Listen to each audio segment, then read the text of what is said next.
Kita ke Aceh, pemirsa, sebanyak 100 lebih pasien korban gempa masih dirawat di RSUD Aceh Tengah. Korban rata-rata mengalami patah tulang kaki dan luka-luka di sekujur tubuh. Untuk informasi selengkapnya akan disampaikan Heranov Al-Bashir dari Aceh Tengah. Heranov, bagaimana kondisi para pasien di sana?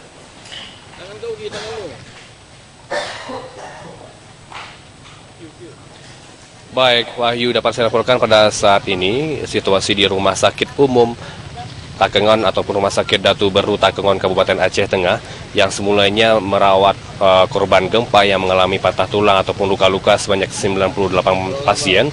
Saat ini sudah bertambah sehingga menjadi 109 pasien yang dirawat di rumah sakit tersebut. Rata-rata korban mengalami patah tulang kaki dan luka-luka di sekujur tubuh akibat reruntuhan bangunan.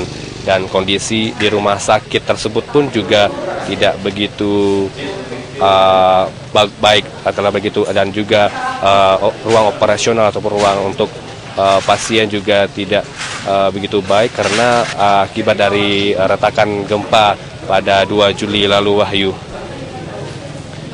Di sebagian bangunan retak pasca gempa, tim evakuasi dari TNI terus mencari korban hingga saat ini. Dan tadi saya juga sempat memantau Rumah Sakit Umum Daerah Benar Meriah, di mana tadi berdatangan beberapa pihak PMI dari Aceh Utara untuk mengirimkan beberapa alat ataupun alat medis untuk keperluan di Rumah Sakit Benar Meriah, Wahyu.